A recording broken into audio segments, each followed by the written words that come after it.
أعوذ بالله من الشيطان الرجيم بسم الله الرحمن الرحيم السلام عليكم ورحمة الله وبركاته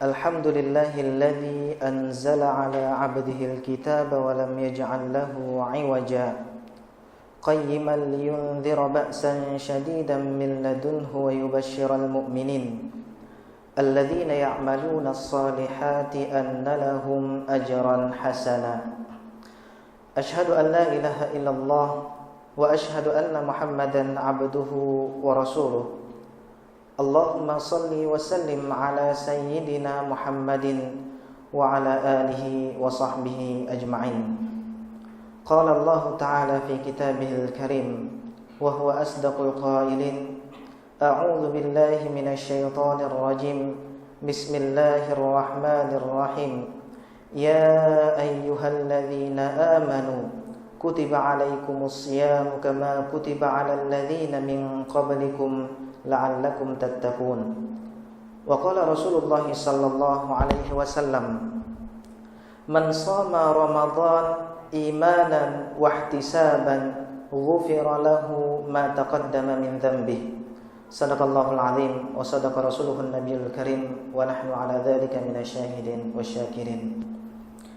Sidang jamaah, bapak-bapak, ibu-ibu, guru-guru saya sekalian, sudah sepatutnya bagi kita yang merupakan hamba Allah, makhluk Allah, untuk senantiasa tunduk, patuh serta bersyukur kepada Allah.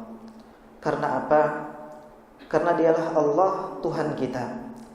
Allah yang telah menciptakan kita. Allah pula nanti yang akan mematikan kita. Allah telah memberikan kita banyak sekali nikmatnya yang tak terhitung jumlahnya. Dan atas rahmat dan karunia Allah lah pada hari ini kita dapat melangkahkan kaki kita untuk hadir di rumahnya untuk mendengarkan majelis-majelis ilmu. Kalau bukan karena rahmatnya, kalau bukan karena karunia-Nya, mungkin sekarang kita belum sempat berhadir di sini. Mudah-mudahan sebagaimana Allah kumpulkan kita pada hari ini di rumahnya, mudah-mudahan kelak di akhirat nanti kita akan dikumpulkan kembali bersama di surganya. Amin. Salawat beriring salam, tak lupa pula kita sanjung sajikan ke pangkuan alam kepada baginda kita, panutan umat, yaitu Nabi Muhammad sallallahu alaihi wasallam, yang telah memberikan kita contoh teladan yang paling sempurna, yang paling baik, sehingga kita tahu bagaimana itu yang benar dan mana itu yang salah.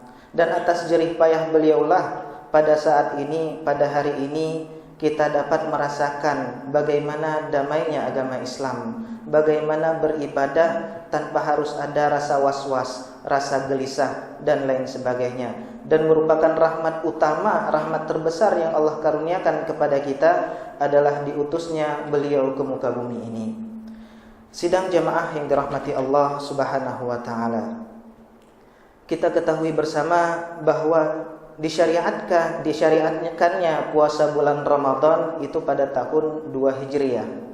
Jadi Rasulullah SAW dalam hidupnya sempat 9 kali berpuasa bulan Ramadan. Dari 9 kali beliau berpuasa pada bulan Ramadan, para ulama itu mempelajari bagaimana kebiasaan-kebiasaan Rasulullah SAW yang beliau lakukan pada setiap bulan Ramadan. Jadi para ulama mempelajari, setelah mempelajari tentang kebiasaan-kebiasaan Rasulullah pada bulan Ramadan, barulah diambil kesimpulan. Ada beberapa amalan-amalan penting, kebiasaan-kebiasaan penting yang Rasulullah SAW tidak pernah beliau tinggalkan pada setiap bulan Ramadan.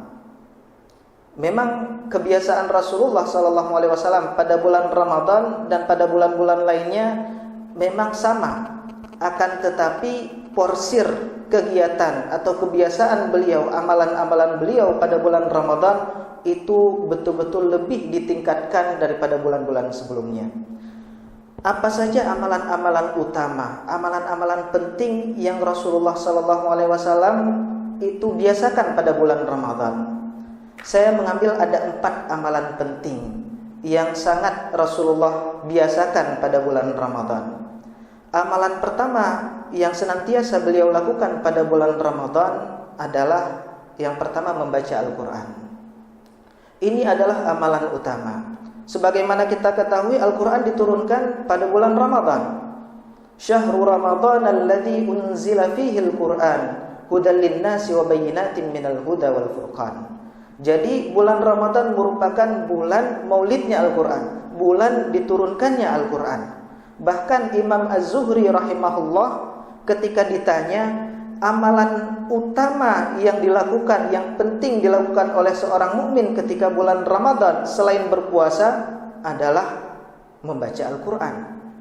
Imam Malik rahimahullah tatkala masuk bulan Ramadan, apa yang beliau lakukan? Beliau tidak menyibukkan diri beliau dengan berfatwa, tidak menyibukkan diri beliau dengan belajar mengajar. Akan tetapi Imam Malik rahimahullah ketika masuk dalam bulan Ramadan, beliau fokus dengan membaca Al-Quran, mempelajari Al-Quran, mentadabburi Al-Quran.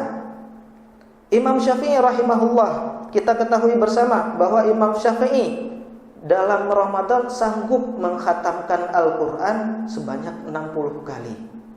Jadi kegiatan utama yang paling penting setelah berpuasa pada bulan Ramadan adalah membaca Al-Quran.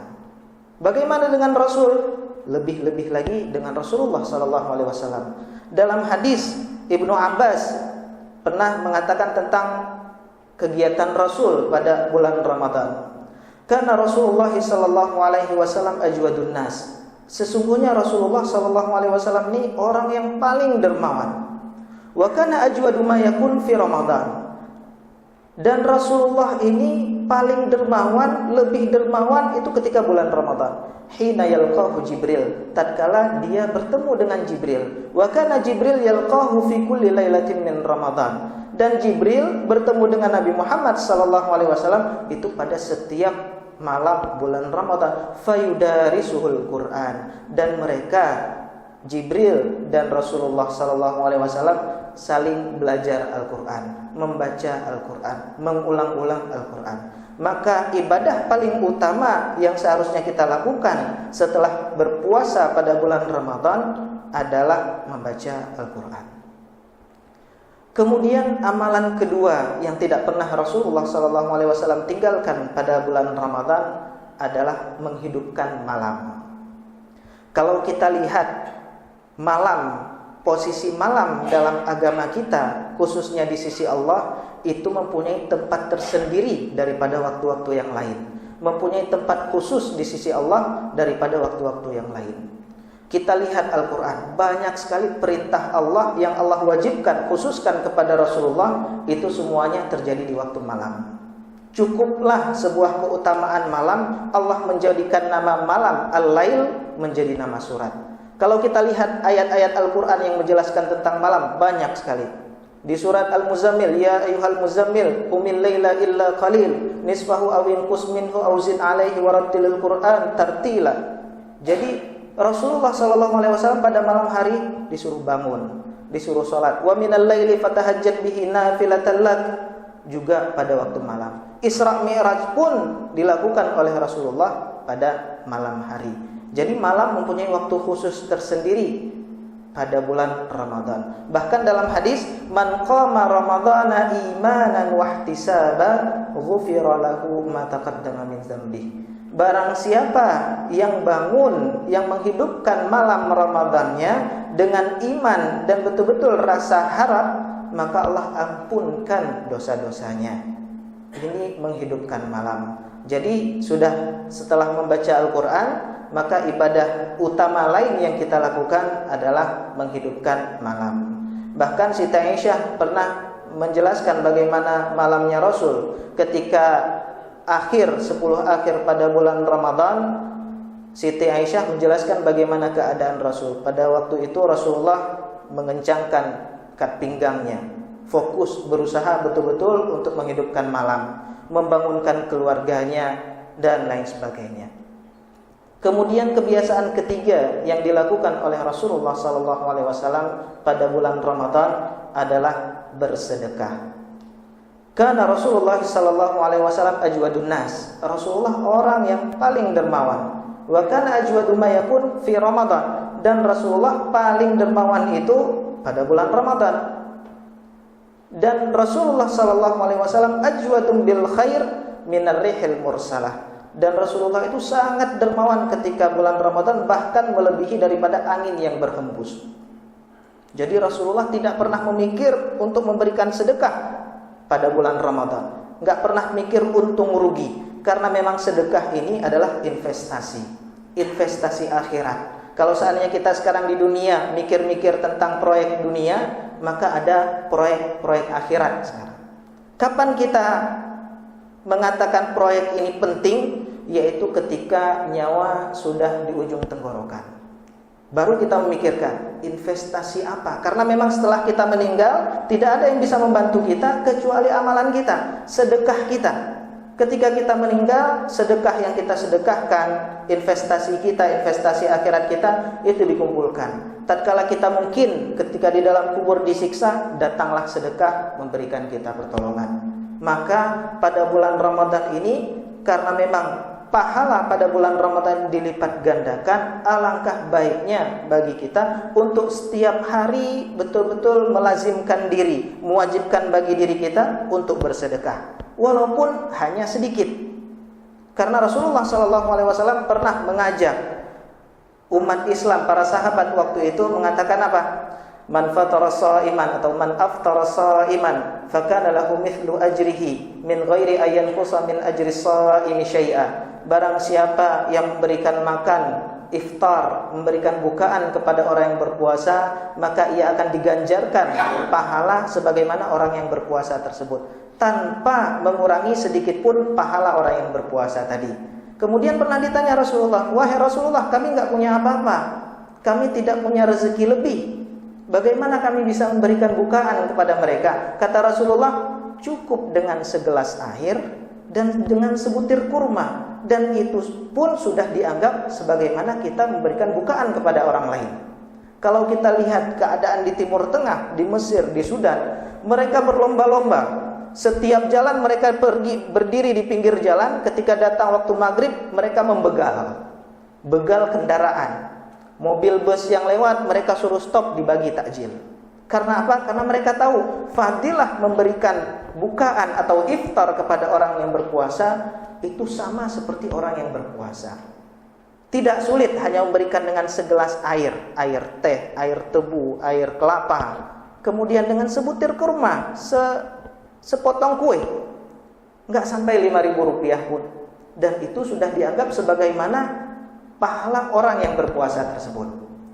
Kemudian amalan terakhir yang Rasulullah SAW sangat melazimkan diri beliau, membiasakan diri beliau pada bulan Ramadan adalah berdoa dan berzikir. Kalau kita lihat doa merupakan wujud penghambaan seorang hamba terhadap Tuhannya.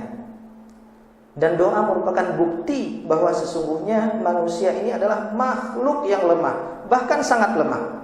Untuk urusan pribadinya saja manusia tidak bisa menentukan hasilnya. Ia cuma diberi kekuasaan oleh Allah untuk berusaha, sedangkan hasil Allah yang tentukan. Kita manusia diberikan Allah mata, diberikan Allah kepala, badan, tangan, dan kaki. Kita nggak bisa menentukan setiap hasil dari usaha yang kita lakukan. Contoh kecilnya, kita diberikan oleh Allah mata. Ketika kita tidur, kita berusaha untuk tidur dengan memejamkan mata. Namun siapa yang membuat kita tidur? Allah yang membuat kita tidur. Berapa banyak sekarang orang yang berusaha untuk tidur, memejamkan mata, namun gak bisa tidur. Kita diberikan oleh Allah perut. Kita makan supaya kita sehat, kuat, kenyang. Namun yang memberikan kekenyangan terhadap diri kita adalah Allah. Berapa banyak sekarang orang yang makan banyak namun gak pernah kenyang-kenyang. Dan suatu nikmat besar ketika kita diberikan Allah rasa kenyang ketika kita makan. Begitu juga dengan kesehatan. Kita diberikan rezeki oleh Allah, ketika kita sakit kita bisa berobat. Namun yang menentukan kesembuhan kita bukan terletak pada obat, itu hanya wasilah. Allah lah yang memberikan kita kesembuhan. Maka Allah maha kuasa, maha mampu memberikan, melukiskan senyuman pada bibir seseorang, walaupun orang tersebut tidak punya rumah, tidak punya harta, tapi Allah bisa membuat orang tersebut senang. Itu bukti bahwa sesungguhnya kita adalah makhluk yang sangat lemah. Dan wujud dari kelemahan kita, wujud bukti bahwa kita itu lemah, kita senantiasa berdoa kepada Allah. Apa itu doa? Dalam hadis Rasulullah SAW mengatakan ad-du'a mukhul ibadah, atau ad-du'a huwal ibadah. Doa itu adalah intisari dari setiap ibadah, karena tidak ada ibadah yang disyariatkan kepada kita kecuali di dalamnya ada doa. Kita berdiri ada doa, salat ada doa, duduk ada doa, berpuasa ada doa, berpakaian ada doa. Tidak ada satu syariat yang disyariatkan kepada kita kecuali di dalamnya pasti ada doa. Maka Rasulullah mengatakan ad-du'a mukhul ibadah, ad-du'a huwal ibadah. Doa itu adalah intisari daripada ibadah. Sebagaimana Rasulullah mendefinisikan tentang haji, al-hajju arafah. Kita tahu haji itu ada rukun-rukunnya, ada wajib-wajibnya, ada sunnah-sunnahnya. Namun kenapa ketika Rasulullah ditanya tentang haji, Rasulullah menjawab al-hajju arafah. Haji itu adalah wukuf di padang Arafah. Karena posisi wukuf di padang Arafah dalam perihal haji itu sangat penting. Makanya ketika dalam ad-du'a wal ibadah, posisi doa dalam ibadah sangat penting, seolah-olah Rasulullah menyimpulkan bahwa intisari dari ibadah adalah berdoa, wujud penghambaan kita terhadap Allah. Maka ada beberapa sebab kenapa kita harus berdoa kepada Allah. Sebab pertama, karena memang doa itu adalah perintah Allah. Ud'uuni astajib lakum. Berdoalah, mintalah kalian kepadaku, sungguh akan aku kabulkan permintaan kalian. Sungguh rugi kalau seandainya orang hidup zaman sekarang, ketika membaca pengumuman di koran, dibuat pengumuman oleh gubernur. Besok pagi datang ke kantor gubernur dari pukul 8 sampai pukul 12. Segala hajat kalian akan dipenuhi. Yang tidak punya rumah, dikasih rumah. Yang nggak punya mobil, dikasih mobil. Yang nggak punya kerjaan, dikasih kerjaan. Yang butuh uang, dikasih uang. Ngelihat pengumuman besar satu halaman koran, barang siapa yang datang ke kantor gubernur besok, maka akan dikabulkan hajatnya. Sungguh rugi orang yang ketika membaca koran tersebut, dia nggak datang. Rugi sekali. Namun Allah Subhanahu wa Ta'ala merupakan sangat dermawan. Allah mencantumkan pengumuman tersebut di dalam Al-Quran. Ud'uuni astajib lakum. Berdoalah kepadaku, akan aku kabulkan. Kita mulai dari kecil sudah membaca Al-Quran, sudah membaca pengumuman ini, namun kita lupa. Kita imannya masih dipertanyakan, masih belum begitu yakin. Ini dikabulkan tidak ya? Dikabulkan tidak ya? Karena janji Allah, innallaha la yukhliful mi'ad. Allah tidak pernah menyalahi janjinya. Kalau gubernur mungkin bisa diralat, besok keluar Serambi, ralat pengumuman yang kemarin nggak jadi. Tapi kalau Allah mencantumkan di dalam Al-Quran tidak pernah berubah sampai akhir zaman nanti. Sungguh rugi kalau orang yang sudah diumumkan oleh Allah di dalam Al-Quran untuk berdoa, dia tidak berdoa. Dan Allah mengatakan orang yang tidak berdoa kepada Allah adalah orang yang sombong. Kemudian kenapa kita harus berdoa kepada Allah? Karena Allah adalah yang menciptakan kita. Kita sepakat orang yang membuat komputer dia lebih paham tentang komputer. Orang yang membuat HP lebih paham tentang HP. Dan tentulah yang menciptakan manusia lebih paham tentang manusia tersebut. Kalau seandainya ketika kita berdoa, ya Allah berikanlah saya mobil misalnya. Tahu-tahu Allah memberikan kita cuma dengan sepeda. Allah lebih tahu apa yang bermanfaat bagi kita, apa yang lebih bermaslahat bagi kita. Jadi ketika kita diberikan sepeda, seharusnya kita bersyukur. Tidak mencela Allah. Ketika kita diberikan sepeda, mungkin kalau seandainya kita diberikan mobil, kita akan sombong. Kita akan lupa terhadap Allah. Kemudian sebab ketiga kenapa kita harus berdoa kepada Allah? Karena Allah mempunyai sifat Hayyun Karim. Allah itu punya sifat malu yang luar biasa. Mempunyai sifat karim, dermawan, melebihi orang yang pernah kita jumpai sekarang. Tidak usah kita melihat bagaimana kedermawanan Allah. Kita lihat saja makhluk Allah. Rasulullah SAW Rasulullah merupakan makhluk yang paling mulia, yang paling sempurna yang pernah Allah ciptakan. Lam yaruddus sa'il, tidak pernah menolak setiap orang yang meminta kepada beliau. Ada orang yang meminta, beliau berikan. Bagaimana dengan yang menciptakan sifat tersebut pada diri Rasulullah? Tentu orang tersebut adalah orang yang sangat dermawan. Maka dari itu dalam bulan Ramadan doa mustajab, doa itu dikabulkan, cepat dikabulkannya. Karena memang Allah telah janji dalam hadis 3 doa yang tidak pernah ditolak oleh Allah. Yang pertama adalah doa orang yang berpuasa, kemudian doa imam yang adil, dan yang ketiga adalah doa orang terzalimi. Karena itu di bulan Ramadan ini banyak-banyak berdoa. Jangan sampai kita termasuk orang yang sebagaimana Allah lukiskan di dalam Al-Quran, Allah cantumkan di dalam Al-Quran, wa idza massal insana dur da'ana. Dan manusia apabila ditimpa yang namanya dur, mudarat, musibah, kesulitan hidup, maka ia baru teringat Tuhannya. Da'anya, dia berdoa kepada kami. Lijanbihi au qa'idan au qa'imah, dalam keadaan berbaring dia ingat Tuhannya, dalam keadaan duduk dia ingat Tuhannya, dalam keadaan berdiri pun dia ingat Tuhannya. Wa idza kashafna anhu durra, dan tatkala kami ambil musibah tersebut, kami ambil kesulitan hidup tersebut, marra, dia akan kembali seperti biasa, ka'allam yad'una ila durrin massah, seolah-olah manusia tersebut tidak pernah ditimpa kesulitan. Dan ini memang sudah kita rasakan. Ketika tsunami, orang berbondong-bondong ke masjid, duduk ke masjid, semuanya berkata, Ya Allah, Ya Allah, Ya Rabb, Ya Rabb. Setelah tsunami, rezeki mulai dilapangkan kembali, anak dan istri mulai ada kembali. Kemudian kita kembali seperti biasa dengan kebiasaan-kebiasaan kita biasa. Ketika timbul nanti ada musibah lagi, baru kita kembali lagi kepada Allah. Jangan sampai kita termasuk orang yang seperti itu. Dalam hadis, man sarrahu ayastajiba lahu 'inda syada'idi awil karbi falyukthirid du'a indar raha. Barang siapa yang senang doanya itu dikabulkan tatkala ia dalam masa kesulitan, dalam masa sempit, maka apa kata Rasulullah? Falyukthirid du'a indar raha. Maka hendaklah ia sering-sering banyak-banyak berdoa tatkala ia senang. Karena ketika kita senang memang sangat sedikit sekali orang yang berdoa. Ketika datang musibah baru kita banyak-banyak berdoa. Maka kita balik, kalau kita ingin dikabulkan doa kita, maka hendaklah tatkala senang, susah, dalam keadaan apapun kita berdoa kepada Allah Subhanahu wa taala.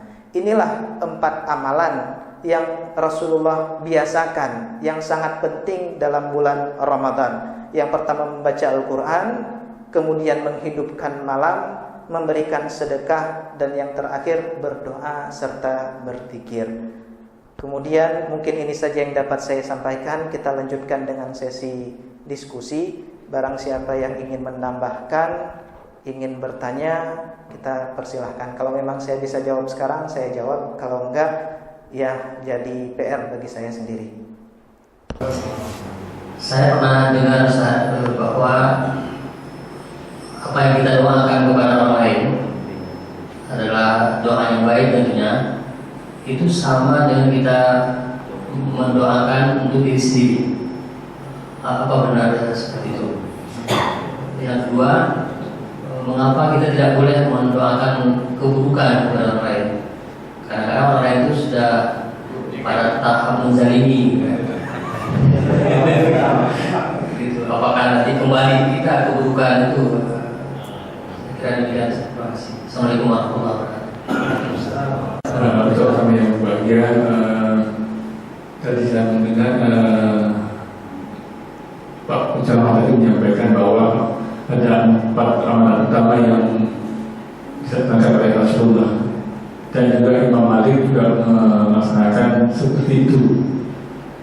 Bagaimana kami ini sebagai pegawai negeri mengabdi masyarakat di kantor ini?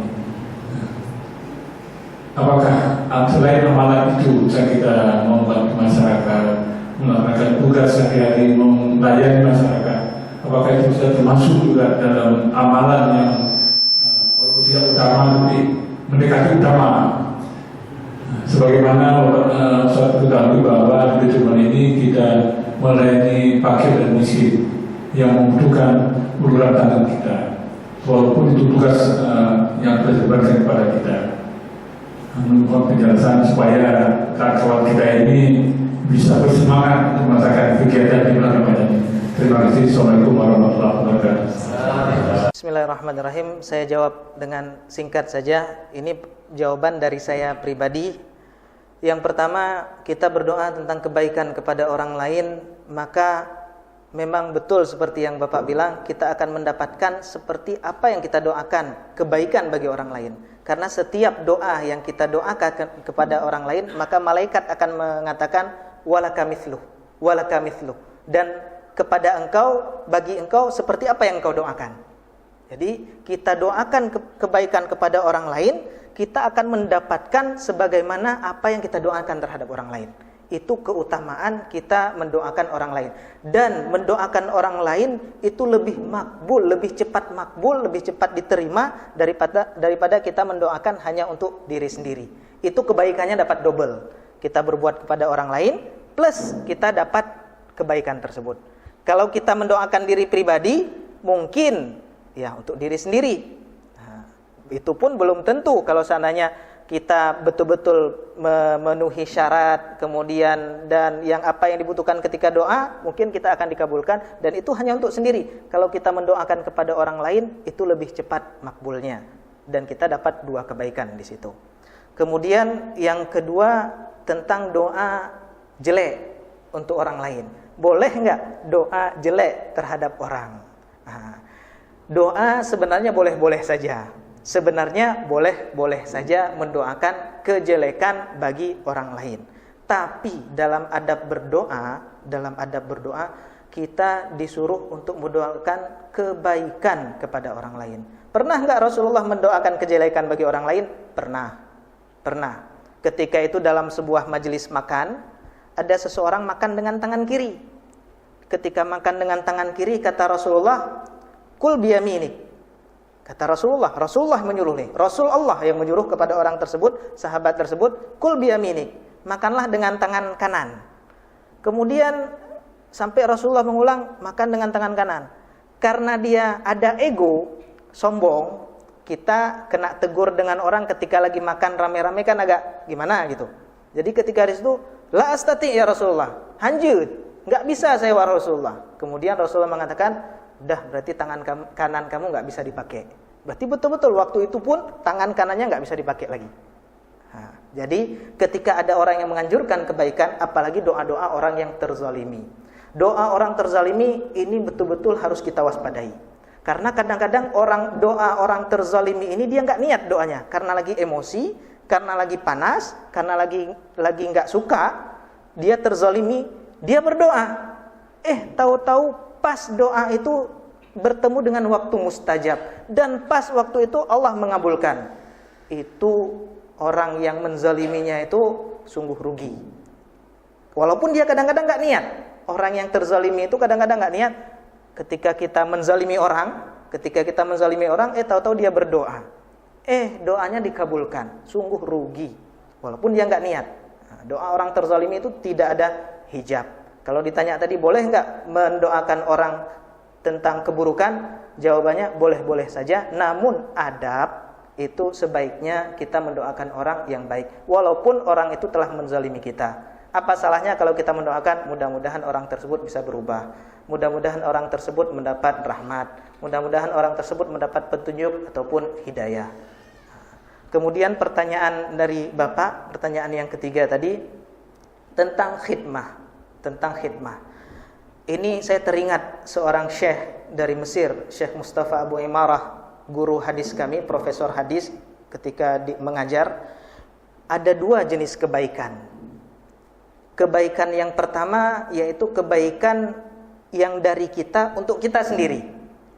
Kebaikan kedua dari kita untuk orang lain dan manfaatnya lebih banyak dirasakan oleh orang banyak. Dan kebaikan yang paling utama adalah kebaikan yang kedua tadi, yaitu manfaatnya bisa dirasakan oleh orang banyak. Kemudian ada fikih aulawiyah.